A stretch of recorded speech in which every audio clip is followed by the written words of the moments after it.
Hola a todos, bienvenidos otra vez a Epicentro. Un gusto estar con todos ustedes. Gracias a todos los que se suscriben a nuestro canal. Como siempre, nosotros cada semana, ya saben, revisando la actualidad nacional. Y una vez más, contamos con la grata presencia de Gregorio Lanza, con quien vamos a empezar nuestro Epicentro número 7. Gregorio, ¿qué tal? Hola José Luis, buen día y a todos los amigos y las amigas que nos están viendo. Bueno, sin más preámbulo, empecemos entonces lo que tenemos preparado para el día de hoy.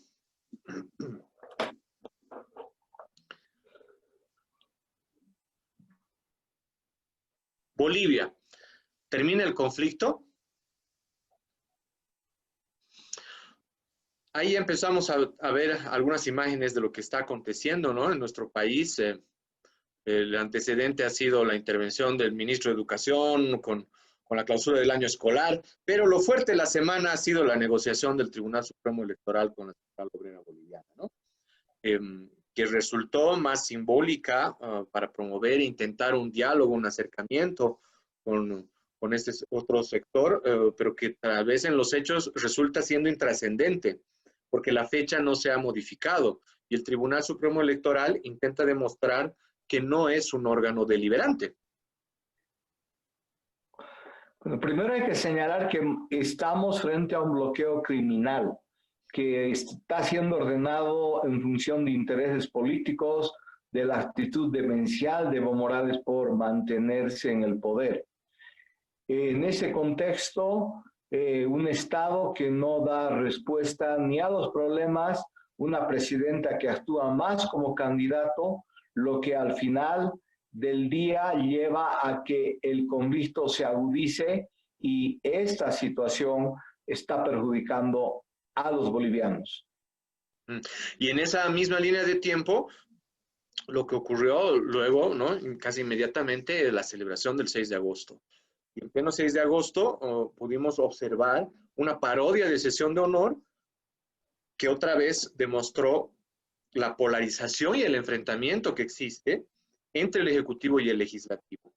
Acusaciones de uno y otro extremo que solo han logrado incendiar más el clima político y sin duda han mostrado que hay muchos más opuestos, ¿no? Polos opuestos en esta campaña electoral. Y si bien el cuadrilátero de Vox ha enfrentado como nunca antes a dos mujeres en el escenario político, lo cual puede ser catalogado como bueno, porque muestra un cambio al menos de actores y de género. Eh, ambas han tenido una actuación lamentable. La actuación de ambas que parece que va a quedar para la historia y para el olvido. La señora Áñez ha actuado como candidata. Ese es su pecado principal.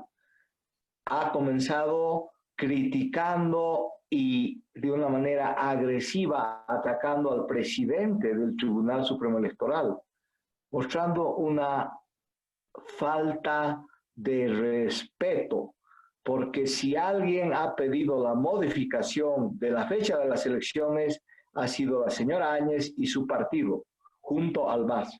Los unos querían y quieren hacer elecciones, ya no les interesa la pandemia y Áñez y su partido quieren elecciones el próximo año para ver si así pueden encubrir la mala gestión que están haciendo por la que no tienen votos en este momento. Ha atacado a los otros candidatos y ese ha sido su principal error. El 6 de agosto es una fecha que como presidente de los bolivianos debería tomar decisiones en función de los intereses del país. La señora Copa ha actuado con más habilidad. Ha señalado que viene de una cultura del diálogo y que busca el diálogo. Ojalá sea así, que sea consecuente con esa mirada. Y avanzando en el tiempo nos encontramos luego con la reacción del gobierno frente al conflicto, ¿no? Y Bolivia bloqueada en sus principales accesos, con protestas focalizadas, sectores masistas radicales que exigían la modificación de la fecha de elecciones, escasez de agua y oxígeno por otro lado, que intentaban normalizarse por algunos puentes aéreos que el gobierno intenta desarrollar, En esas circunstancias lo que se ha observado es la pasividad del ministro de Gobierno, del ministro de Defensa, de sus ministerios, que han sido evidentes y que solo se han quedado en las advertencias y las amenazas. Efectivamente. Por un lado, el conflicto ha ido creciendo y ha ido creciendo porque más allá de los recursos que mueve Evo Morales, hay un imaginario social en los sectores populares de que este es un gobierno racista, corrupto e incapaz, y tiene algunas razones para ello. Y eso hace que la gente se pliegue a una movilización, y esta movilización se ha ido fortaleciendo en la medida que no ha habido presencia del Estado. No solamente se trata de que la policía y las Fuerzas Armadas muevan sus destacamentos para desbloquear, sino además debían actuar en el marco de la ley contra aquellos dirigentes que están promoviendo la movilización en pandemia. No lo ha hecho, y eso da confianza y permite que los movilizados adquieran más fuerza, cada día más fuerza. Sin embargo, esa movilización llegó a un punto culminante donde la movilización y el bloqueo empezó a matar a otros bolivianos.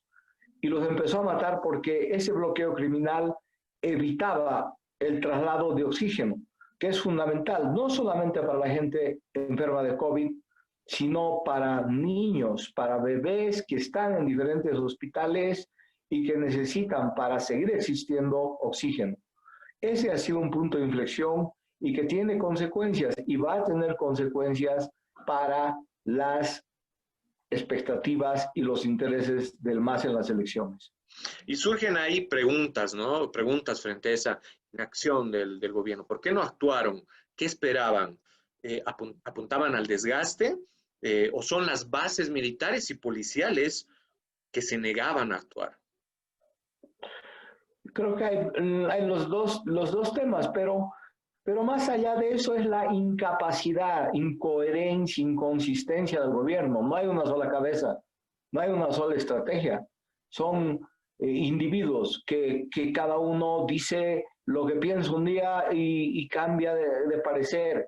Y entonces así un gobierno no puede. Esta situación ha generado una tensa calma al interior de las Fuerzas Armadas, que están valorando si intervienen o no intervienen. Entonces, en definitiva, hay un escenario de esa naturaleza donde, sin embargo, los conflictos en las áreas urbanas empiezan a ser noticia. Es la presencia urbana de clases medias que han estado a la expectativa, pero desmovilizadas. Clases medias que se han sentido defraudadas por la actuación de los políticos y en especial de la presidenta, que tenía como objetivo convocar a elecciones y que al final ha terminado siendo candidata. Bien. ¿Quieres que hagamos una pausa o seguimos? No, seguiremos. Ahora sí ya. De acuerdo. Inmediatamente, otro de los temas que surgieron fue la convocatoria al diálogo, ¿no? La presidenta Áñez divulgó públicamente una invitación para convocar a un diálogo, al diálogo político nacional, un diálogo nacional con diversos actores, y por supuesto el ministro Murillo se encargó también de volver a reforzar la convocatoria, y esta convocatoria de Áñez incluía a la Iglesia como observadora. Pero inmediatamente convocaron, y antes de materializarse este diálogo, convocaron al diálogo en la Asamblea Legislativa Plurinacional. Diálogo entre el presidente del Senado, Barón, y el presidente del Tribunal Supremo Electoral. Veamos esa foto. Sí, viene el tema de la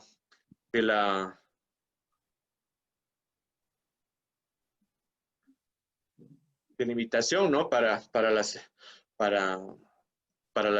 las elecciones, y la solicitud de la Asamblea, de los representantes máximos de la Asamblea Legislativa, para trabajar en una nueva ley para las elecciones, donde Salvador Romero es también un actor muy importante.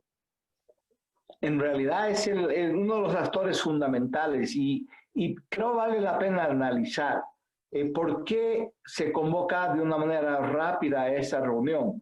por qué el MAS retoma la iniciativa, hace que se mueva la asamblea y también más adelante van a hacer conferencia de prensa a sus dos principales candidatos, porque en definitiva el MAS considera que se ha llegado a un tope en la movilización y que entonces los muertos producto de la falta de oxígeno van a pesar para las elecciones.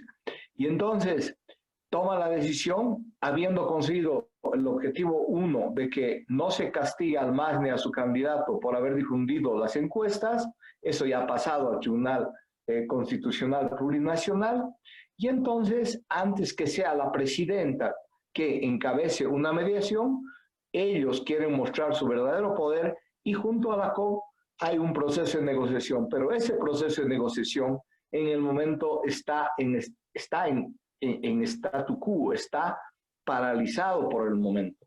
Aparentemente, la reunión de ayer, que ha sido muy larga, 5 horas, no ha tenido un resultado positivo. El dirigente de la Central Obrera Boliviana ha salido diciendo, no estamos de acuerdo, queremos que se mueva la fecha del 18 de octubre, pero sin embargo van a consultar a las bases, porque en definitiva han conseguido un objetivo y es que el MAS no sea castigado.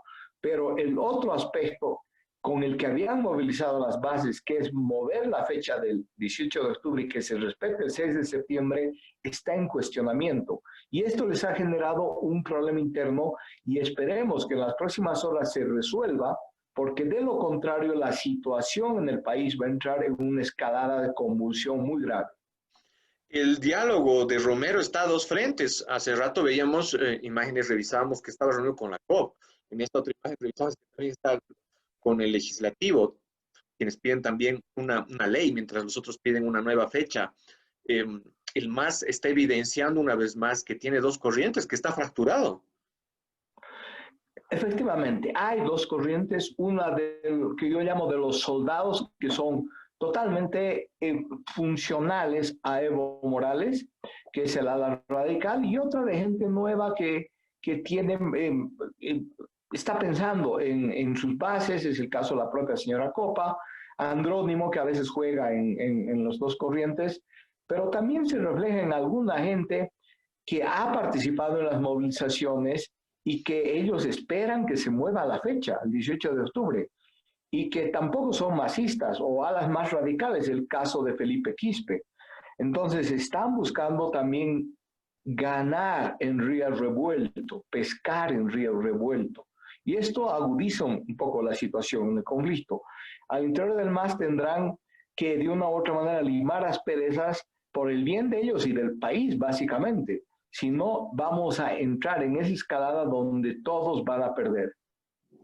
Y vemos ahí inmediatamente, ¿no? Que como una respuesta también, como evidenciando y reforzando nuestra perspectiva de esta fractura que existe al interior del MAS, aparecen en conferencia de prensa los candidatos Arce y Choquehuanca, colocando 3 condiciones para que pueda continuar la próxima elección ya sugerida, convocada por el Tribunal Supremo Electoral.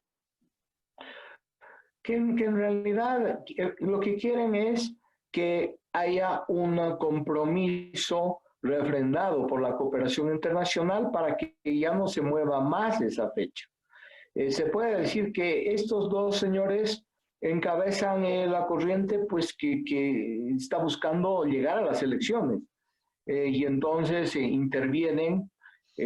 Se va a producir también una tensión entre sus candidatos y las alas más radicales, pero en todo caso yo creo que ese diálogo y los esfuerzos que está haciendo el presidente del Tribunal Supremo Electoral, tanto de hablar con la Asamblea Constituyente y con la Central Obrera Boliviana, son importantes, son positivos para la pacificación.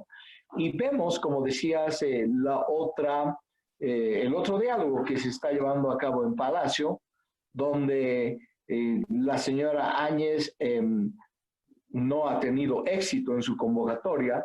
Los candidatos más importantes de la contienda no están, es el caso de Carlos Mesa, pero además y lo fundamental, no está el otro actor con el que existe el conflicto y los que están liderando aparentemente el conflicto, y es la Central Obrera Boliviana.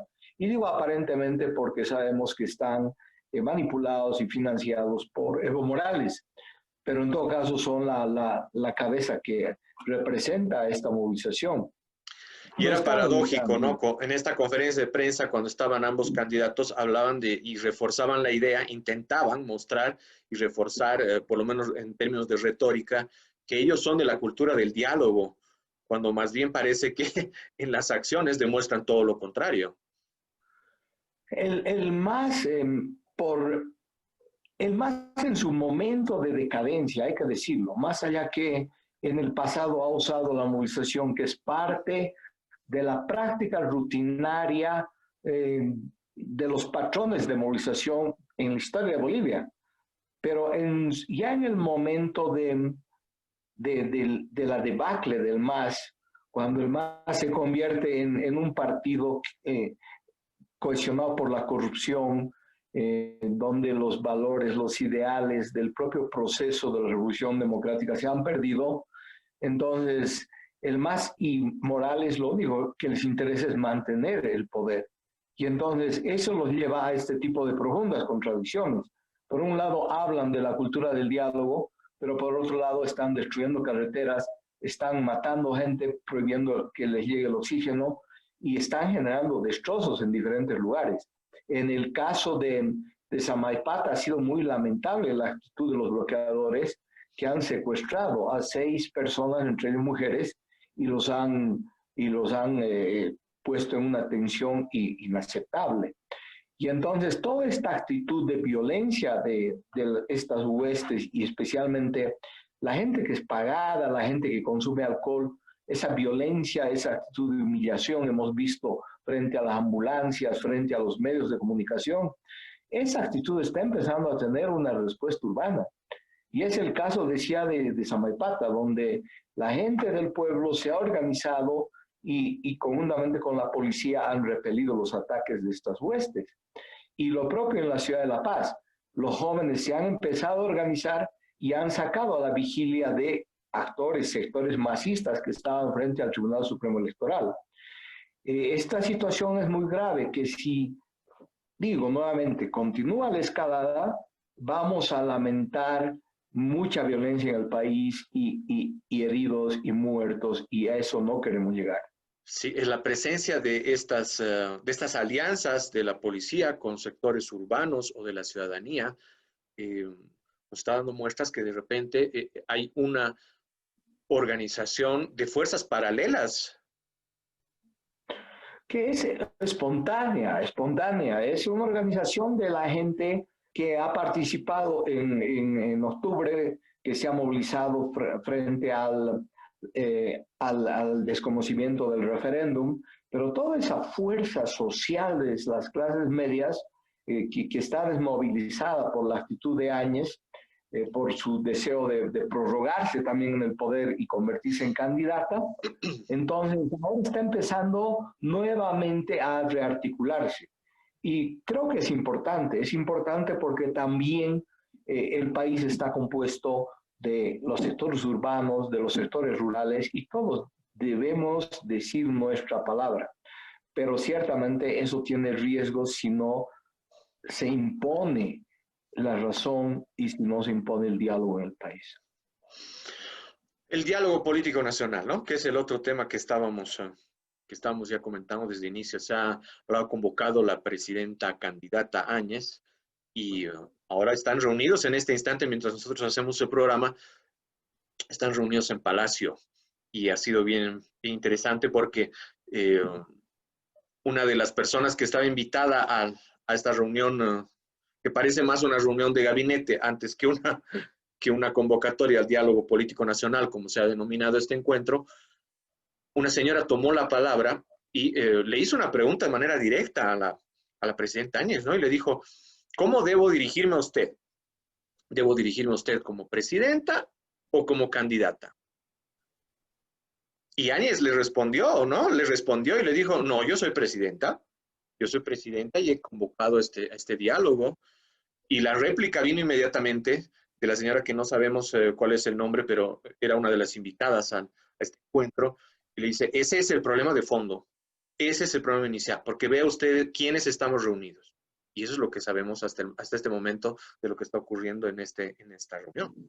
Este diálogo no tiene ninguna perspectiva, más allá que siempre es bueno que se sienten en una mesa y se escuchen. Pero el diálogo nació muerto porque llegó a mal momento y porque refleja una vez más esta pregunta que hizo la señora, ¿usted es presidenta o es candidata? Y entonces, al final, ni los candidatos importantes ni la Central Obrera Boliviana están participando en este diálogo. Pero en todo caso, que ya se hable es importante, que se sienten en una mesa es importante, pero veremos cómo avanza la solución del conflicto. Acá no se va a tomar ninguna medida.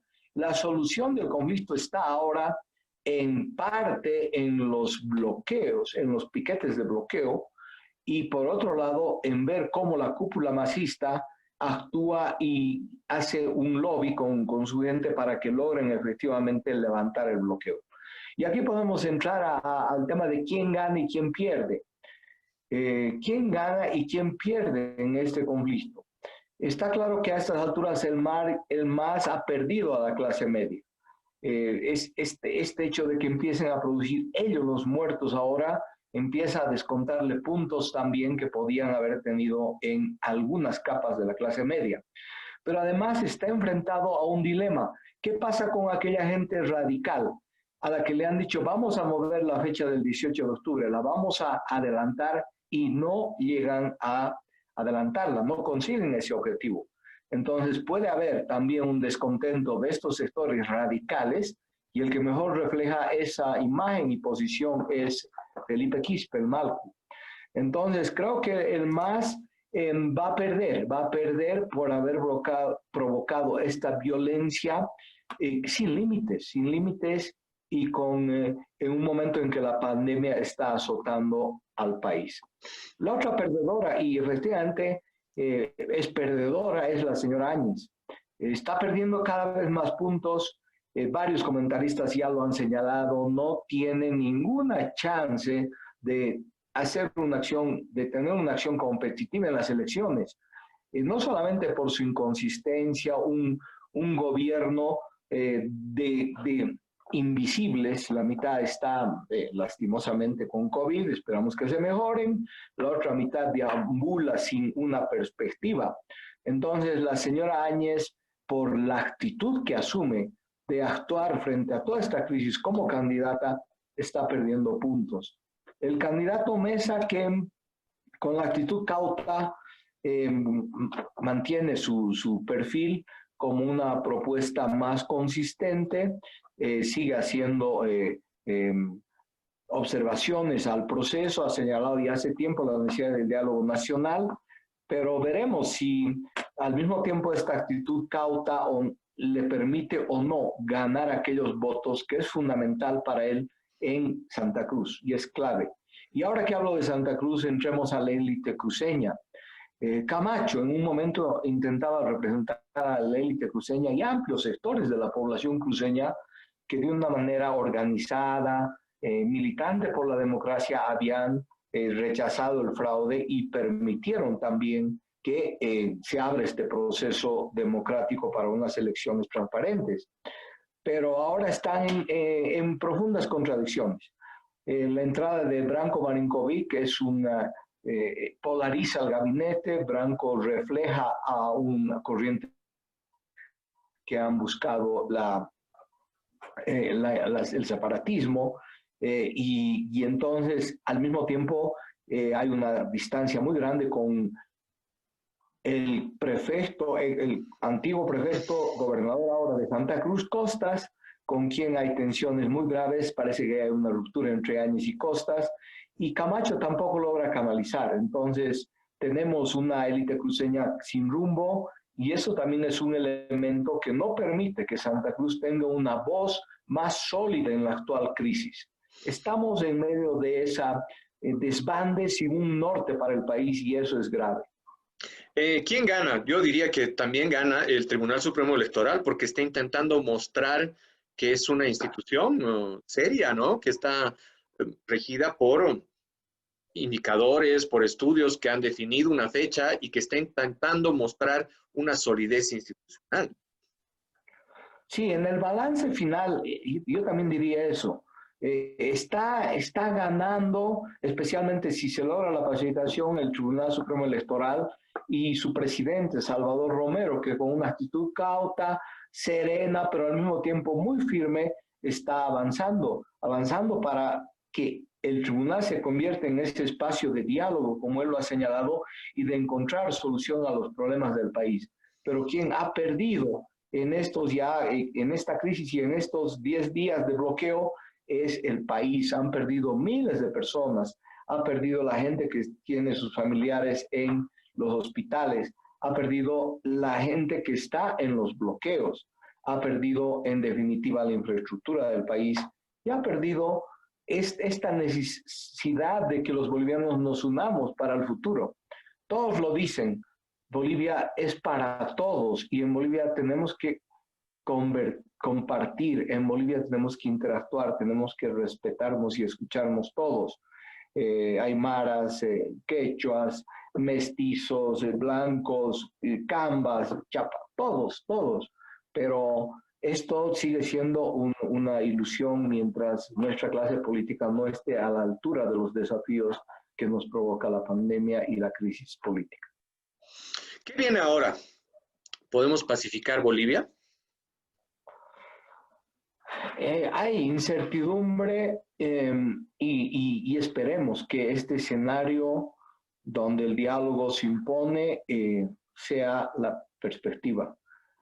Seamos optimistas, porque es lo único bueno que nos puede pasar, que al final haya un diálogo fructífero en los puntos de bloqueo, porque nuevamente, si bien hay gente que está enviada por Morales, fanáticos del más de la violencia, hay mucha gente que está en los bloqueos, hombres, mujeres, que lo hacen pensando que están defendiendo sus intereses, que están defendiendo lo que han conquistado, mal que bien en todos estos 10 años, que ha sido una presencia en el poder, como algunos dirigentes dicen, han sentido lo que es el poder, que antes era un poder solamente de los blancos.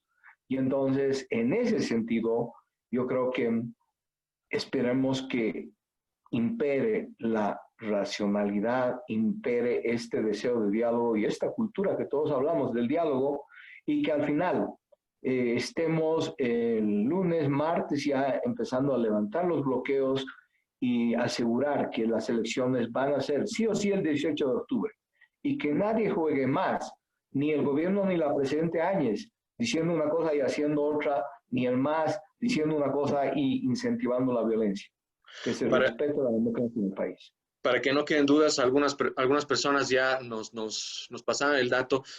Fue María Cruz Bayá, la candidata de Acción Democrática Nacional, ¿no? Nacionalista, quien cuestionó a la presidenta Áñez en esta reunión que están todavía desarrollando en Palacio. Ella fue quien le hizo la pregunta que comentábamos anteriormente. Y sí, pues, ¿no? Debemos buscar siempre el diálogo, la concertación, pero también con una mediación adecuada, ¿no, Gregorio? No puedes tú ser juez y parte en un conflicto, intentar ser mediador. Es un buen punto. Creo que tanto la presidenta Áñez como a su modo el propio Tribunal Supremo Electoral no valoraron en su verdadera dimensión que aquí tenía que haber un tercero mediador, es decir, que acerque a las partes. Y entonces, en ese sentido, tenía que ser la Iglesia, tenía que ser la Unión Europea y también el PNUD, que ha jugado su parte, y entonces acercar a las partes. Y quiso sacar a la presidenta a último rato algo de provecho, se le adelantó la Asamblea Legislativa, pero estos desencuentros nos muestran que siguen pensando en cómo ganar un pedacito de los electores en esta tremenda crisis. Y en ese sentido, los políticos, tanto la señora Áñez, los políticos del MAS, ponen por delante intereses mezquinos de su partido por encima del interés de los bolivianos. Bueno, nuestro tiempo se ha acabado. Muchas gracias, Gregorio, una vez más por compartir con nosotros tu tiempo en este epicentro. Nos veremos la próxima semana con una nueva lectura de lo que ocurre en la actualidad de Bolivia.